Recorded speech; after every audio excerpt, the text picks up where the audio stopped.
I always thought there was something strange about the way he suddenly became so busy with work emergencies on Thursday nights. The car keys dangling from my fingers felt heavy as I stood in the dealership parking lot, staring at the shiny new Audi A5 coupe. The salesman's words still echoed in my head.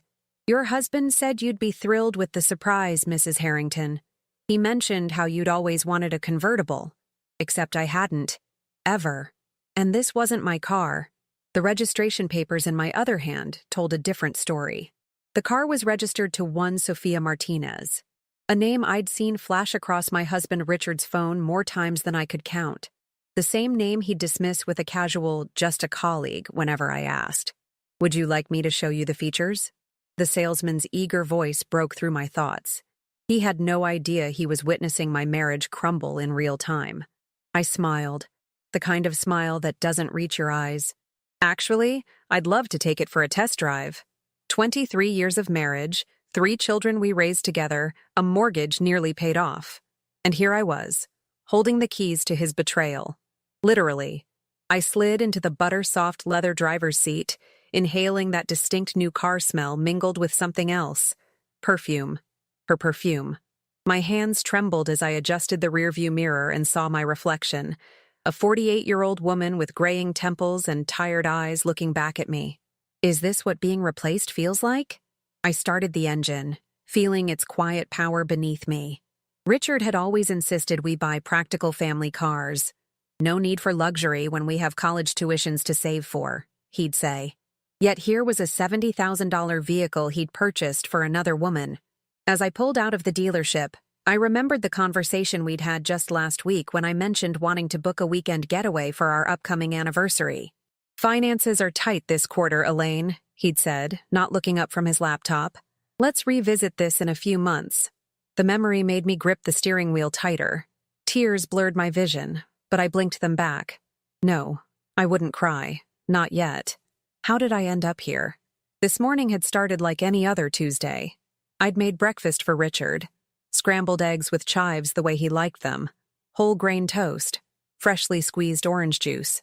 He'd kissed me distractedly on the cheek before heading out, his mind already at work. Or so I thought. Then I'd found the receipt. It had fallen from his jacket pocket while I was gathering clothes for dry cleaning. An innocent task I'd performed hundreds of times before. The paper was crisp, official-looking, with the dealership's logo at the top. At first, I thought Richard was planning to surprise me with a new car to replace my aging SUV. My heart had actually warmed at the thought. But then I saw the name on the receipt. Sophia Martinez. And the deposit amount, $25,000, from our joint savings account. I called the dealership immediately, pretending to be Sophia's assistant, saying Ms. Martinez had requested I verify when her new vehicle would be ready for pickup. Today, they told me. 2 o'clock. It was 1:30 now. I drove toward the address listed on the registration, navigating through neighborhoods becoming increasingly unfamiliar, my heart pounding harder with each mile. The suburban landscape gave way to a trendy downtown district with renovated industrial buildings, the kind of place young professionals lived, the kind of place that made me feel every one of my 48 years. My phone rang, Richard's office number flashing on the dashboard display. I let it go to voicemail. Then it rang again. And again. He knew. Somehow he already knew what I'd discovered. I turned off the main road and pulled into a coffee shop parking lot, needing a moment to collect myself.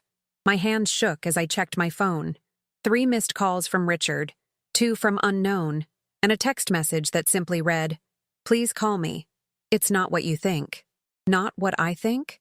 What exactly did he imagine I was thinking as I sat in a car he bought for another woman? The irony wasn't lost on me. For years, I'd been the one making excuses for his absences at family dinners, his missed dance recitals and soccer games. "Dad's working hard for us," I'd tell our children. "He wishes he could be here." I believed it myself. I'd constructed an entire narrative around Richard's devotion to our family, his sacrifice for our well-being. What a fool I'd been. I glanced at my watch. 2:15 p.m. If Sophia had gone to pick up her car, she'd soon discover it missing. Then what? Would she call Richard in a panic? Would they finally realize their carefully constructed secret was unraveling? I started the engine again, a strange calm settling over me. What was it my mother always used to say? The truth has a way of rising to the surface, like cream in coffee. Mom had been gone 3 years now. I suddenly wished she were here to hold my hand, to tell me what to do next. Instead, I drove. I drove toward the address listed on the registration. A strange sense of purpose guiding me now. What would I do when I got there? Confront her? Him?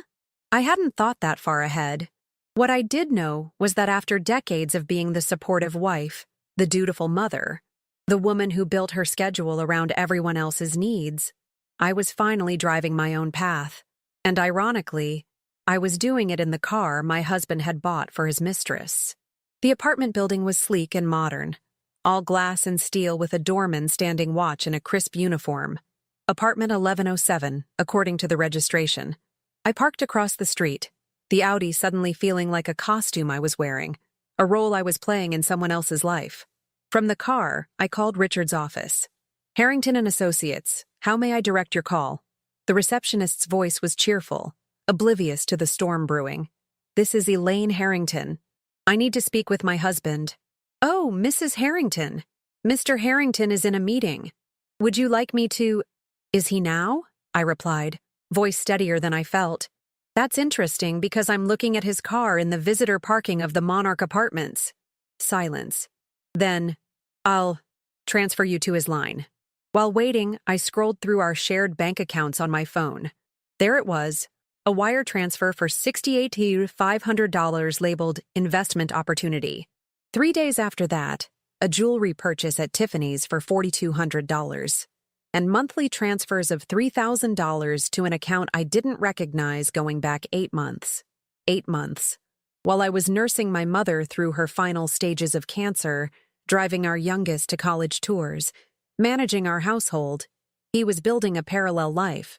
Every late night at the office, every business trip that ran long, every missed family dinner, they all took on new meaning now. How many times had I defended him to our children? Your father works so hard for us, I'd say when Emily would roll her eyes at another empty chair at her birthday dinner. He's building security for our future. What future was he building exactly? And with whom? Elaine? His voice finally came through, controlled, but with an undercurrent of panic. Where are you? I'm admiring your investment portfolio, I said, surprised by my own calmness. The Audi was a particularly nice touch. Does Sophia enjoy driving it to work, or does she only use it for special occasions? I can explain. I'm sure you can. You've always been good with explanations, Richard. Like when you explained why you needed to miss Emily's graduation, or why you couldn't make it to Mom's funeral. This isn't what you think. No? Because I think you've been living a double life while I've been holding our family together. I think you've been stealing from our retirement to fund your midlife crisis. I watched as a woman exited the building's main entrance. Young, probably early 30s, bouncy chestnut hair, wearing a pencil skirt and blouse that probably cost more than my entire wardrobe. Is she worth it, Richard? Worth throwing away 23 years? Worth missing watching your children grow up? His voice dropped to a whisper. Please don't do anything rash. I'll come home. We'll talk about this. No, I don't think we will, I said, watching as Sophia checked her watch and looked around the parking lot, looking for her car, looking for the car my husband had bought her with our money. I think I'm done talking. I ended the call and watched her growing frustration as she couldn't find her new Audi. My phone immediately lit up with calls and texts from Richard, which I ignored. Sophia pulled out her phone, her perfectly manicured nails tapping furiously at the screen. I wondered what lie Richard would tell her. That the car delivery was delayed? That there was paperwork problem? Or would he panic and tell her the truth? That his wife had discovered their secret? I thought back to the night we met, Richard and I. It was at a law school function. He was a second-year student. I was working in the university administration office to put myself through my master's program. He'd seemed so genuine then, his ambition tempered by idealism. He wanted to practice family law, he'd said, to help people through their worst moments with dignity. The irony cut deep. Years of gaslighting flooded back to me. The weekends when he was catching up on work, but came home smelling like someone else's perfume. The business trips that mysteriously extended by a day or two. The way he'd gradually withdrawn from family life, always with a reasonable excuse. The way he'd make me feel needy or paranoid whenever I questioned inconsistencies in his stories. "You're being ridiculous, Elaine," he'd say, his tone a mixture of exasperation and pity. "Do you really think I'd risk everything we've built together?" "Yes, Richard. That's exactly what you've done. Last Thanksgiving, I'd noticed him stepping out to take calls during dinner. When I asked who it was, he'd snapped at me in front of everyone. For God's sake, Elaine, not everything is your business. Some of us have professional responsibilities." Our children had exchanged uncomfortable glances. Richard's mother had changed the subject. And I had apologized for asking a simple question. How long had I been shrinking myself to accommodate his lies? I watched as Sophia finally gave up and called an Uber. She climbed into the back seat of a black sedan, her face a mask of irritation. I wondered if she knew about me, the wife, the mother of his children. Did she care? Or was I just an abstract concept to her, an inconvenient detail in her romance with my husband? As her Uber pulled away, I felt a curious detachment. This young woman wasn't my enemy. She was a symptom of a much deeper problem. A man who had cultivated lies the way some people cultivate gardens, with care and deliberation. I gave him everything, I whispered to myself, feeling the weight of those words. My youth, my dreams, my trust. And he discarded me like I was nothing. I started the Audi's engine again. There was no point confronting Sophia. The person who had betrayed me wasn't the woman in the pencil skirt. It was the man who had vowed to love and honor me, the man who'd built a life with me, the man who'd looked me in the eyes every morning for 23 years and chosen to lie. As I pulled away from the curb, my phone buzzed with yet another message from Richard. I glanced at it briefly. "Please, Elaine, don't throw away everything we have. Come home. We can fix this." But that was the thing about broken trust. Like shattered glass, you might glue the pieces back together, but you'd always see the cracks. And you'd always remember the moment it broke. I didn't drive home immediately.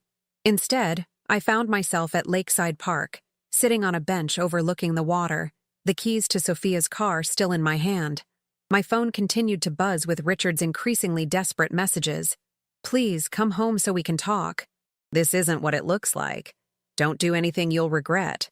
I almost laughed at that last one. Regret? I'd spent years regretting not listening to my intuition, regretting making excuses for him, regretting shrinking myself to accommodate his ego. But as the sun began to set over the lake, casting long shadows across the water, something shifted inside me. The initial shock and pain began to crystallize into something harder, clearer. I'd been preparing for this moment without even knowing it. 2 years ago, when Richard had been evasive about our taxes, I'd taken it upon myself to organize our financial records. I'd created digital copies of everything: bank statements, property deeds, investment portfolios, tax returns.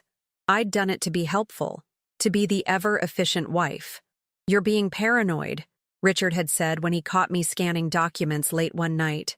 "No one's going to audit us." But it wasn't paranoia that drove me. It was a subtle, unacknowledged distrust. Some part of me had been collecting evidence, building a case file I didn't yet know I would need. Last year, when my best friend Caroline went through her divorce, I'd sat with her through meetings with her attorney, taking notes, learning. I'd even joked, "I'm getting quite an education in divorce law here." We'd both laughed. It hadn't seemed relevant to my life then. Caroline had lost nearly everything in her divorce because she hadn't been prepared. Her husband had hidden assets, manipulated financial statements, and left her scrambling to prove what was rightfully hers. I'd watched in horror as she was reduced to arguing over household items while he walked away with their investments. "Never put all your trust in someone else's hands," she told me afterward, her voice bitter with hard-won wisdom. I hadn't realized I was taking notes for my own future. 6 months ago, I'd started a private consultation business, using my organizational skills to help small businesses streamline their operations. It wasn't much, but it was mine. a separate bank account, a growing client list, a reminder that I existed outside of being Richard's wife. "It's cute that you have a little hobby," Richard had said when I showed him my first client contract. "Not a career, not a business, a hobby." And 3 months ago, when my mother passed away, she'd left me her house, a modest property I'd kept quiet about, because Richard had always been dismissive of her little hobby farm, as he called it. "We should sell it," he'd suggested at the funeral reception. "There's no point in keeping a property we'll never use." I'd deflected, saying we should wait until the grief wasn't so fresh. In reality, I'd already decided that my mother's house would remain mine alone. I'd quietly transferred the deed to my name only, citing Richard's busy schedule as the reason he couldn't appear at the title company. I hadn't been collecting evidence consciously, but some part of me had been preparing all along. I pulled out my phone and made 3 calls. First, to Caroline. "Remember that attorney of yours? I need her number." "Sharon Lewis? Of course." "Elaine, what's going on?" "Richard bought his girlfriend a car with our savings," I said, surprised at how matter-of-factly the words came out. Silence then. "That son of a—" "I'm coming over." "No," I said firmly. "I need you to stay put and send me Sharon's contact information. And Caroline, don't tell anyone about this yet. Not even your husband." Second, to my oldest friend and accountant, Margaret. "I need you to help me track some unusual financial activity in my joint accounts with Richard." "Define unusual," Margaret said, her professional tone shifting to concern. "Monthly transfers to an unknown account, large withdrawals, possibly diverted retirement funds." "Elaine, are you okay?" "I will be," I said, realizing that I believed it. "But I need your discretion right now." Third, to my daughter Emily, now a cybersecurity analyst. "Honey, I need a favor. I need to recover some deleted texts and emails from Dad's cloud accounts. And before you ask, yes, it's important. And yes, I have a very good reason." Emily's voice was cautious. "Mom, what you're asking is technically—" "I know what it is, Emily. I wouldn't ask if it wasn't necessary." A long pause. "This is about another woman, isn't it?" My heart clenched. Had she known? Had my brilliant daughter seen what I'd been blind to? "How did you—" "The Miami conference last year. Dad said he was alone, but there was a woman in the background of his video call. He didn't realize she was visible in the mirror behind him." I closed my eyes, feeling the sting of fresh betrayal. "Why didn't you tell me?" I confronted him about it. He said she was a colleague joining him for dinner to discuss a case. He seemed so sincere, Mom. I wanted to believe him. We all did, honey. By the time darkness had fully settled over the lake, I had a plan.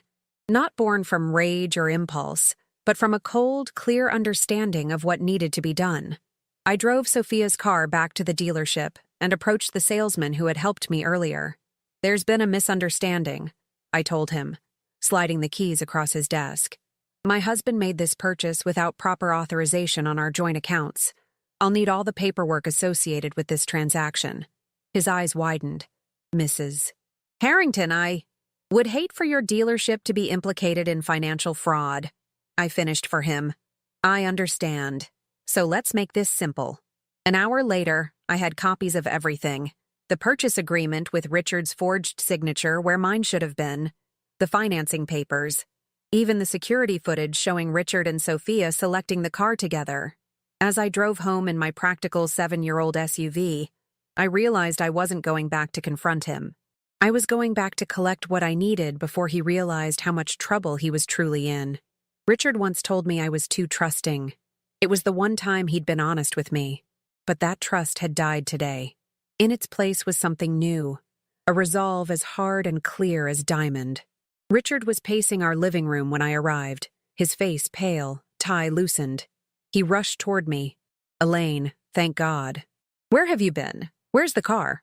"Back at the dealership," I said, walking past him toward our home office. "You had no right," he began, following me. I turned to face him, my expression so calm it seemed to unnerve him. "No right? That's interesting coming from you." He ran his hand through his thinning hair. "Look, I know how this looks, but Sophia is your employee who became your girlfriend about 8 months ago." I finished. The one you've been supporting with our retirement funds and joint accounts. The one you bought a $70,000 car for using forged documents. His face drained of color. What are you talking about? I opened my laptop and turned it toward him.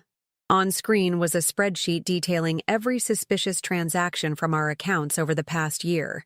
Next to it, a folder of photos extracted from his cloud storage, Richard and Sophia at restaurants, on weekend trips, outside her apartment building.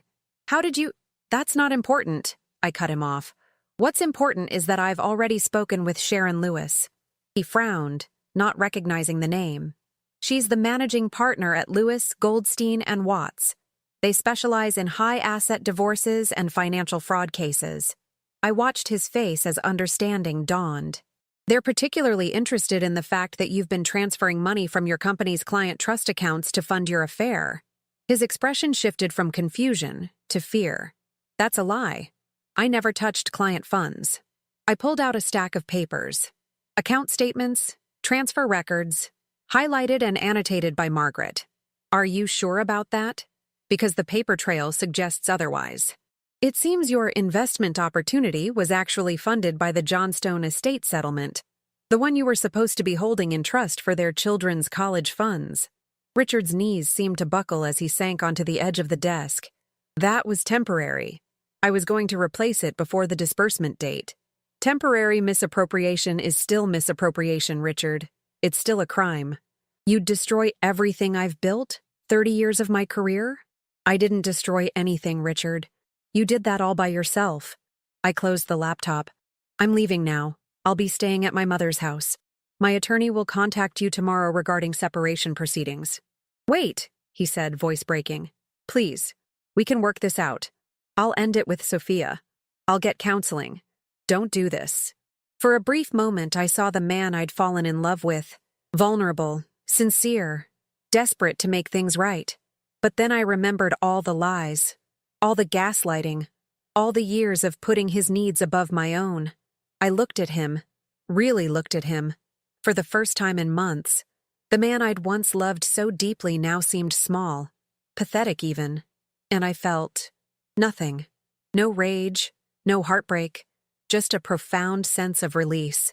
Your board meeting is at 9 a.m. tomorrow, I said quietly.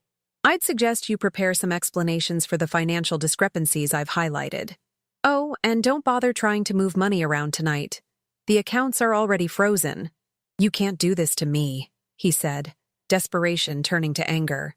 You're nothing without me, Elaine. Who do you think you are? I paused at the doorway, a strange sense of calm washing over me. I'm the woman who built you up for 23 years. I'm the woman who raised your children while you chased whatever you thought was better than us. And now, I'm the woman who's walking away. As I packed a suitcase, Richard followed me from room to room, alternating between pleading and threatening. But his words washed over me without effect. The power he'd held over me for decades had evaporated.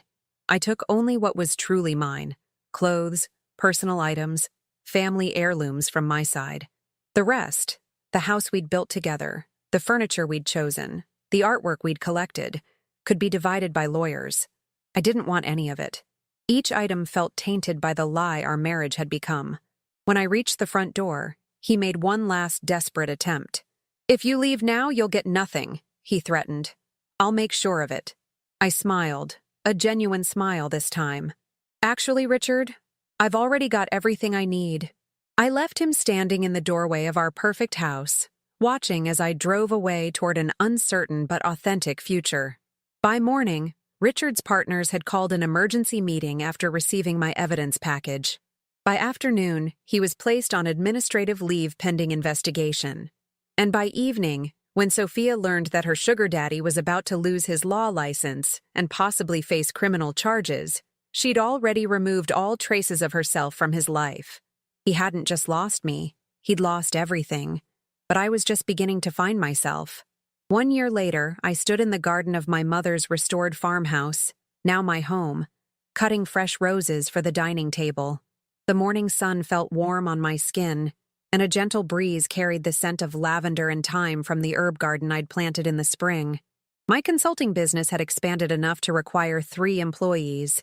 What had started as a way to reclaim my identity had blossomed into a thriving company specializing in organizational efficiency for small businesses.